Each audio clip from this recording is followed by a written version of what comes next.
Welcome to In Progress, a podcast to help you grow and learn how to become a better version of yourself. Now, here's your host, Michael Cirigliano. Welcome to In Progress. I'm your host, Michael Cirigliano, with special guest today and voice of Vets Veto War, Justin Luzius. How you doing today, Justin? Great. How you doing, Mike? Doing fantastic. I wanted to thank Merry you for coming Christmas. on. This episode's not going to release until after Christmas, but Merry Christmas. Happy New Year. Shit. So Justin's on here today. We're going to be talking about the pornography industry. Justin can get more in depth on it. Justin, why don't you tell everyone what you're doing here? Well, I guess I'll start with what I'm not doing here today. I'm Justin Luzius. I'm from Vets Veto War, vetsvetowar.wordpress.com. I typically do writings and podcast appearances for anti-war material. Basically, it's a website dedicated to the avoidance of armed conflict.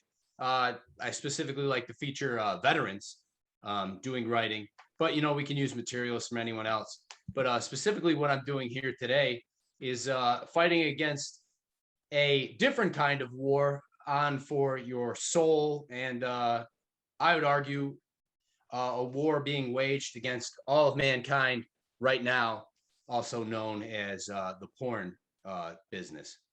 Mm-hmm. Now, we were talking a little bit before this, and you made some good points into the problem with pornography. I don't think a lot of people are really aware of the dark side of porn, even though there's really not a light side of it, I guess. But I don't think anybody, including myself, up until talking to you before this, knew really what goes on behind the camera when the camera's off. So what is it exactly that drew you to this problem? Like, what made you recognize this problem? I would,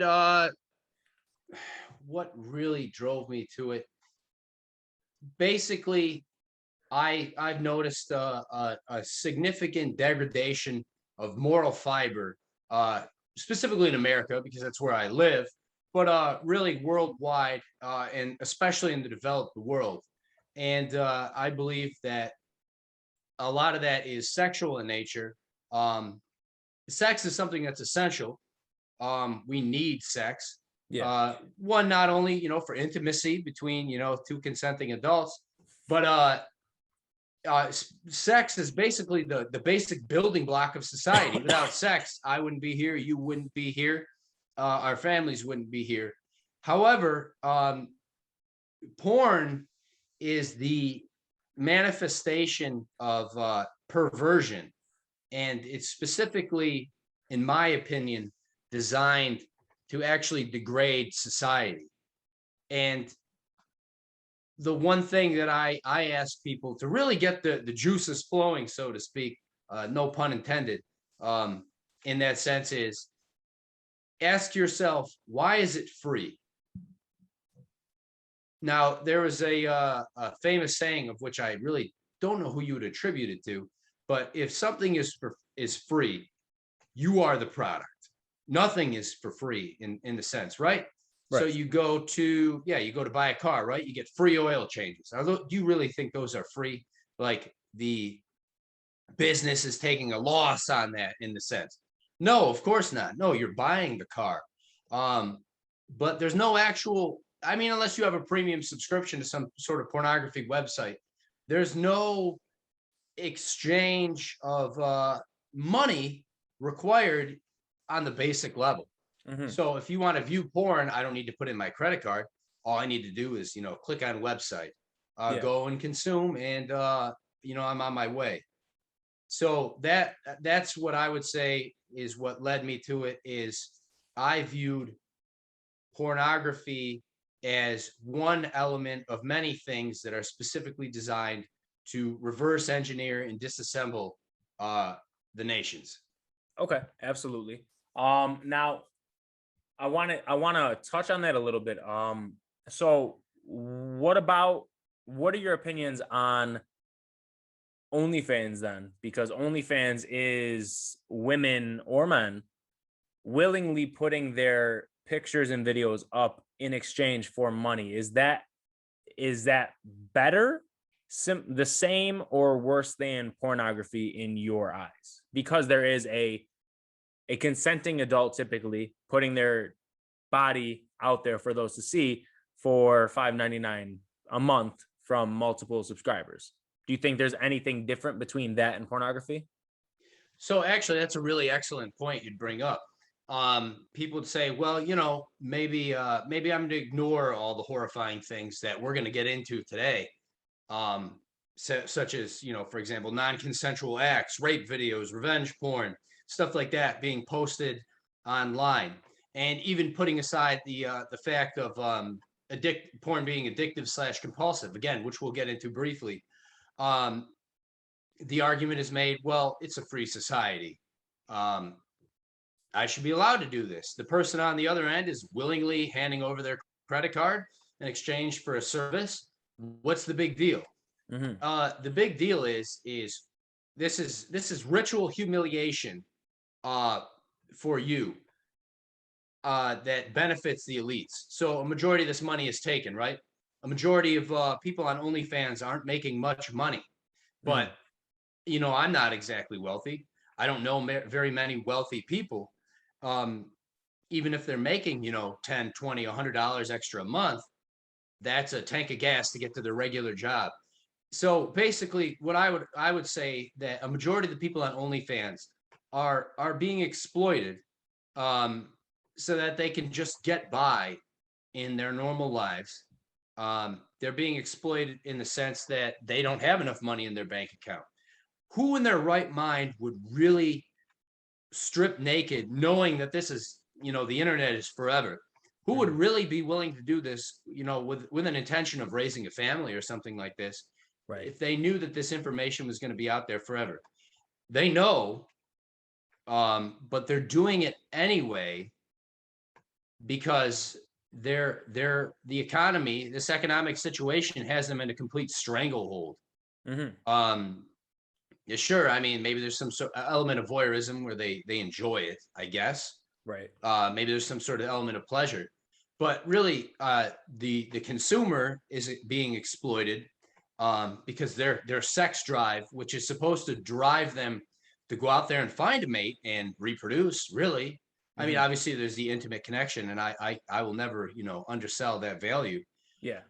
But their sexual energy is being wasted.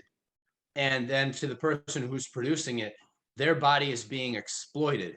I can't imagine the humiliation I would feel if I knew that, for example, my mother was doing this. And these people, a majority of them women, these are, our future mothers. So a personal, note to share is, and I don't feel terribly embarrassed about it. But I'm also, fairly strong, and I realize this is a common situation. So I don't feel embarrassed about it. It hurts to know this about my mother, but I'm adopted. So my mother was actually a sex worker, a prostitute. So I was born in the 80s. So yeah, I'm up there, Mike. All right.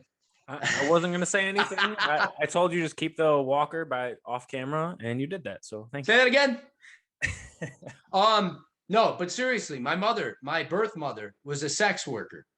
She was exploited.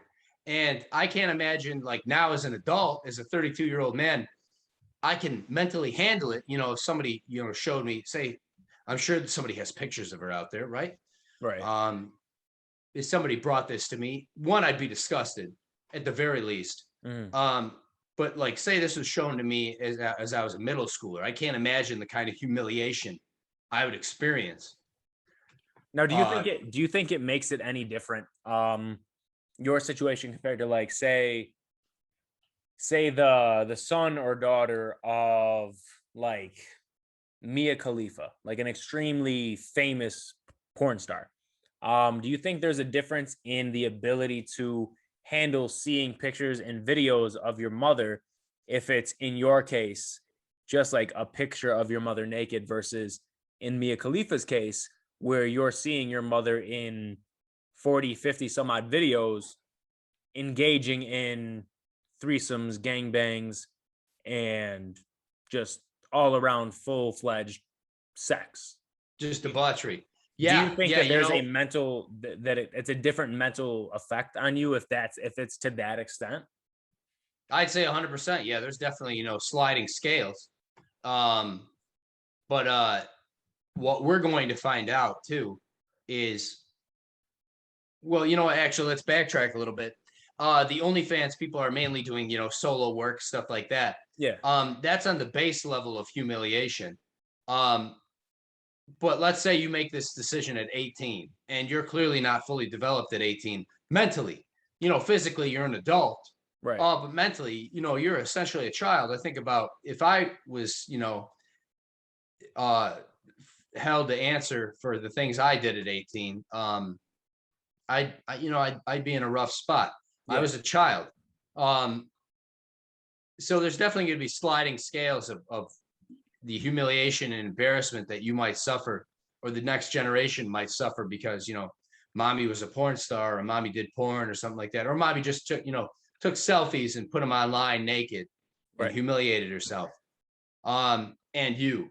So there's definitely going to be sliding scales. But what we're going to find out shortly is that there's a lot of non-consensual material, or even material that was consented to by children at the time, which are definitely groups that are unable to consent. So the consent factor is both morally and legally null and void. So yeah, to answer your question, there's definitely sliding scales of what's worse, for sure. Now you say that you have instances already ready of some people that are non-consensually in videos and under the legal age. What is it that you have? So one of the first cases I'd like to show you is something that blurs the lines. She's not a child. Alicia Bennett, also known by her stage name is Hannah Hayes. She's of legal age. She started when she was 18. She was introduced to these people, however, when she was 17, doing, racy photos, clothed, but,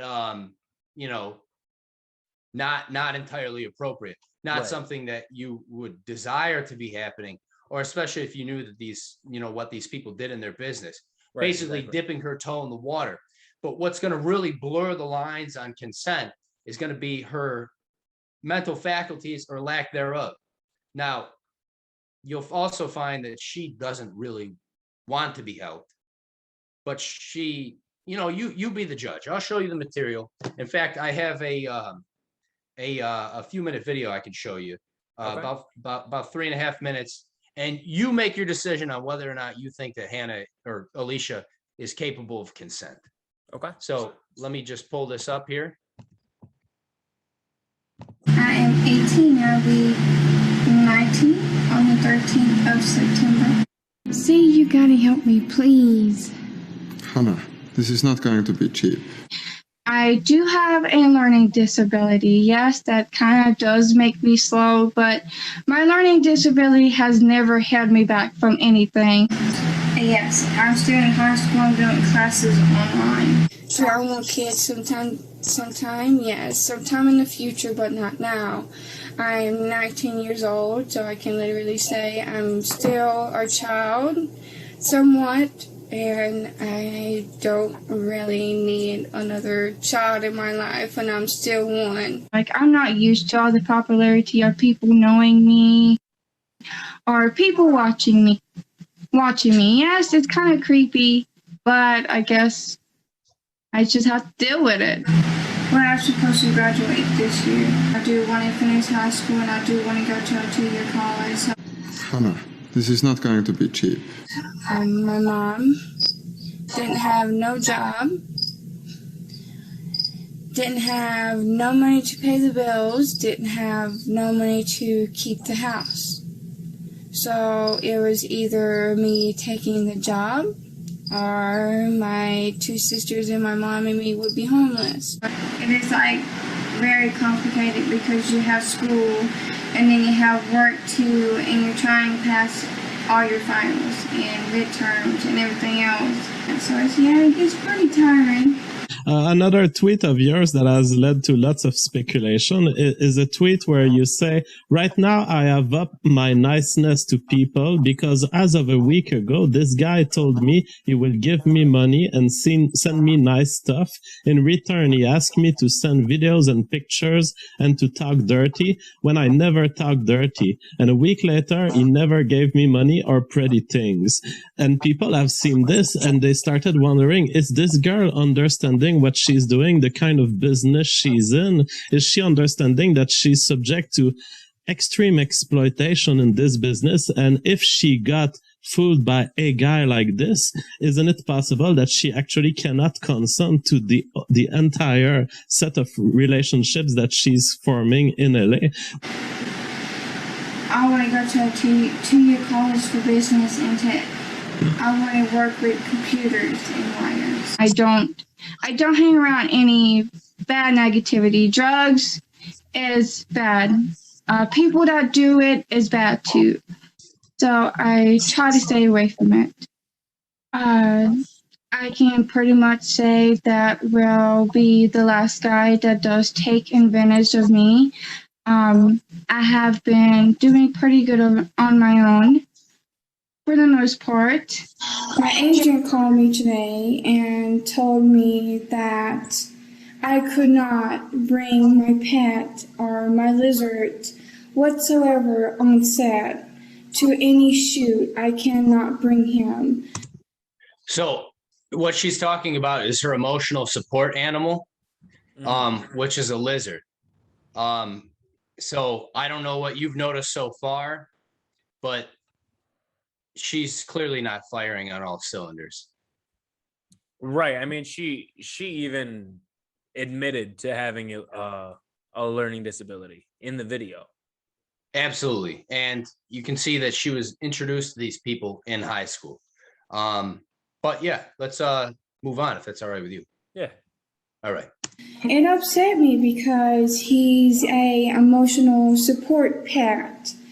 I have PTSD really bad and anxiety, and my doctor signed off on it as I can bring him when I need him or when I know I need him.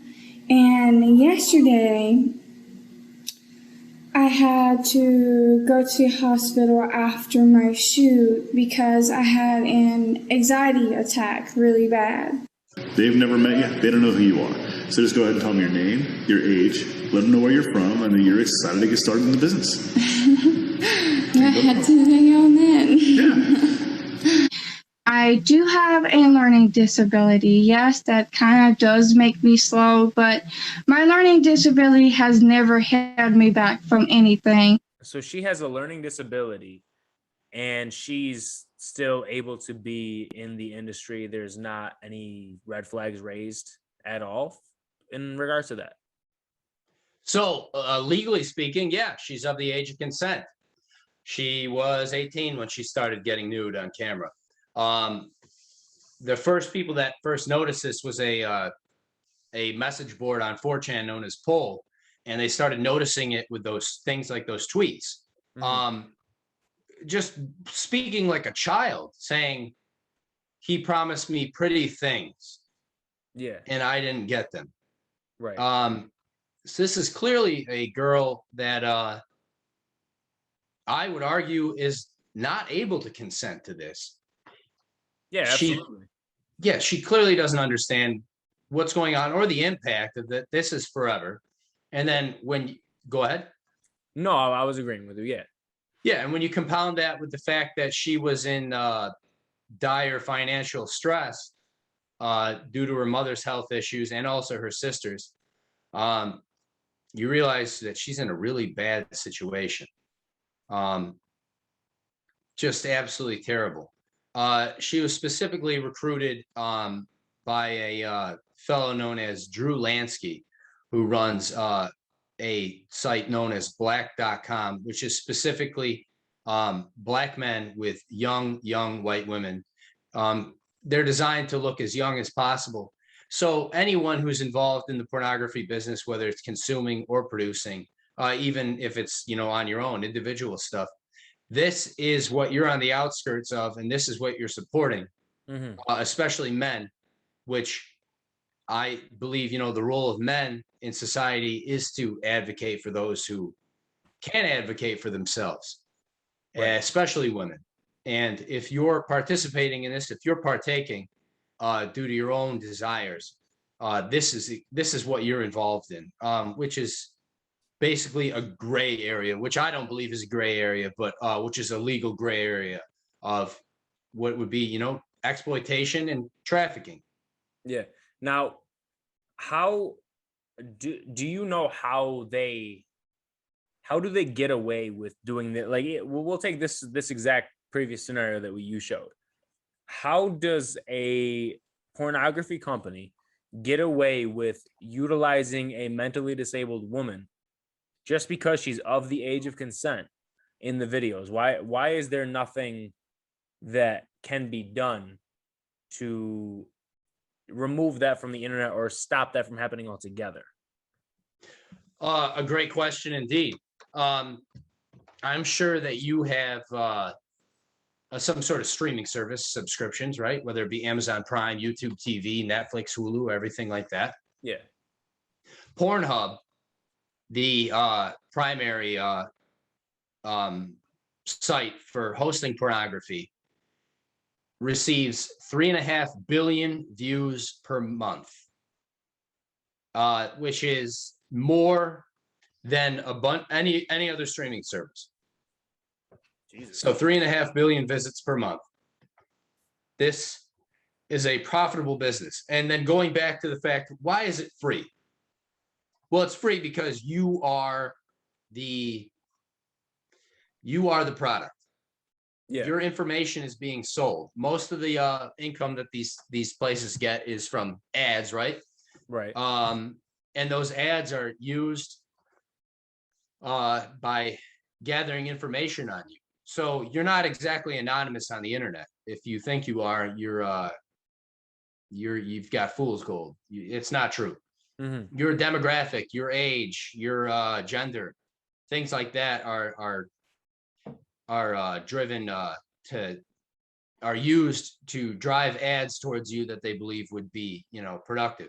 So even if you think, all right, well, I'm not falling for the ads I see on the porn websites. Oh, there's hot single women in my area looking for me. I'm not falling for that. If you think that this money isn't being sold, or this ad information, or these cookies, right? You've seen them when you visit websites. There's a tracking cookie on this website. These cookies aren't being sold to other companies. You got another thing coming. Wish.com is one of the largest purchasers of information from Pornhub. Really? Yeah. So just an example of, household names that benefit from this business. Mm-hmm. So the short answer is money, right? So as long as the boxes are checked, it's consent. She signed a release form. She's of age. Good to go. No problem. Wow. And if we think that she's the only one, or we think, well, okay, she's got a learning disability, that's the only, all right, we'll just stop people that have learning disabilities or have any sort of mental deficiency.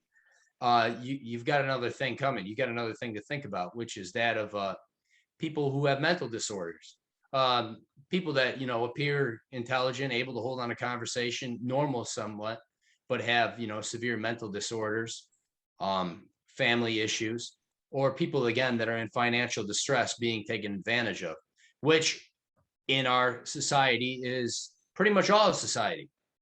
Yeah. So you're being taken advantage of as the consumer, because this is a hack. Primarily men are being affected in terms of consumers, because this is a hack for our sexuality. Our sexuality is to get out there and, plant our seed. And this is a simulated sex. This is simulating us getting out there and planting our seed instead of using our energy to actually go out there and find a good quality mate. Yeah. Exactly. And yeah, while we're sitting on our couch masturbating, we could be out there starting families. We're burning up that sexual energy. And all of a sudden, before you know it, you look up the biological clock. The sun has set on you and you're single and alone. You haven't reproduced. And that's it for you. Your youth has been burned up by pornography. Mm-hmm. Now, do you think this plays into, this is a stretch, but do you think this plays into the population control type area that people hear about, but it's not really talked about? I would say so. You know, birth rates are plummeting worldwide, but the population control is specifically gathered towards the developed world. Not to get too political, right? Because this is primarily about personal development. And what I'm trying to show to you today is what you're partaking in, and really put a name and a face to it, rather than just saying, these are the stats. These are how many rape videos and revenge porn videos and how many terrible people are on it. That's why I specifically picked Alicia, to really put a name and a face and show that there's a human side to this. But population control is specifically gathered towards the Western world, America and Europe, to control our population and say, oh, well, the population number is dwindling. We need to import workers that will underbid you for jobs, that will work for lower wages than you. They won't ask for benefits and replace you. But yes, it is. It is a part of that. Okay. Now you mentioned as well with it. So does Alicia, is she still doing porn? Do you know, or has she stopped? No, she's still doing it. You know, he probably gets addicted to the money, needs the money. She claims later in that video with JF Garepi, a white advocate who came upon this. Basically, they memed the Save Hannah into existence. He asked her if she enjoyed it. She said, yeah, she doesn't want to be saved. So there's not much you can do for her at this point. Okay. But she's still doing it. Yeah, if you go to her Instagram, she's still on there. And then there's actually a lot of women too that have left the porn industry, whose name and likeness is no longer theirs, right? So even if she left, her stage name and her image attached to it, essentially her, who she is online, is no longer owned by her. These videos, once you sign that form, these videos are for life. They will always be released. Right. They will always be marketed. They no longer belong to you. You got cut your, which if you do research, they make like maybe $1 to $2 grand, maybe only a few hundred a video. It's gone. It's out there. So even if she did quit, which she hasn't, it's still out there and it's forever. Yeah, I know. I saw an interview actually with Mia Khalifa, who still is a very popular name within the porn industry. And she said that she quit. She said she was fooled into it. She started by trying to be a model. And this company reached out to her to be a model. And she said that she was kind of coerced into doing porn, saying, if you do this, we'll get you with these pictures, these videos, we'll be able to get you more modeling gigs. And then she ended up just doing porn. And now she's, for the past few years, been trying to take the videos offline because she doesn't like the fact that she did it. She regrets doing it. And they just can't get taken down. Like, they're literally plastered all over every pornographic website. So it is, like you said, for life. Even if you don't want it to be, if you do enough and if your name becomes big enough, you can't. And therein lies the problem too, is you're emotionally and financially exploited. And the big thing is, again, most men aren't involved in this. Is primarily something that on the producing side consumes women. But again, as men, our job is to advocate for these people and really stop it before it gets here. Free speech, which was used to allow this kind of obscenity, was never intended for this. there was always obscenity laws where if you produce something like this, back in the 20s, 30s, 40s, 50s, or something like that, you would be, jailed under obscenity laws. But what's his fate? The People versus Larry Flint was something, a porn producer, was a big case that said, well, it's not obscenity, it's free speech. This the government has shown, when it comes to face masks, stupid stuff like that, that it can exercise rugged authoritarianism, but then all of a sudden it becomes free thinking and free spirited libertarianism when it's convenient for a dollar to exploit, a dollar for your soul. No problem. So in the you have another scenario where somebody is not of legal age partaking in this. Yeah, I also have somebody who's actually exploited from a job opportunity internationally and trafficked. We could go either route. What's the other route? So I have Shawandra Warutu, who was trafficked from Indonesia. She responded to a job offering in America and was kidnapped and held hostage for years, and still has videos of her out there on the internet to this day. And then we have Serena, who filmed herself at 14 for someone she had a crush on, and those videos have been out there ever since, and still part of a $600 million class action lawsuit against Pornhub and other porno producers. So I'd like to go the route of the job offer. Yeah, absolutely. So Shawandra, right, was not someone you would expect to be a victim. She worked in the financial services industry in Indonesia. She was a pretty successful woman. But Indonesia, I think it was like 15 or 20 years ago, suffered a major economic downturn. And she was forced to look for work elsewhere, and was responded to a job offering and was essentially kidnapped from there and held hostage and moved around from, massage parlors and things like that, and was raped. Her rapes were filmed. Basically any sex that was had with her under in this situation was rape. And these videos are still out there today. People made money off of these videos. So yeah, let me show a section of an interview with her. Now, she does have a very strong accent. She ended up starting a foundation after escaping that helped people that were, rescued from human trafficking organizations. And she describes her experience. She does have a very strong accent, so it's a little bit hard to understand her, but I do have something to show. One day I was in massage spa. I was trafficked in massage spa. Often customer came with the film crew producing porn materials. They abused and raped me along with the girls with the hateful, abusive fantasies that I was exotic.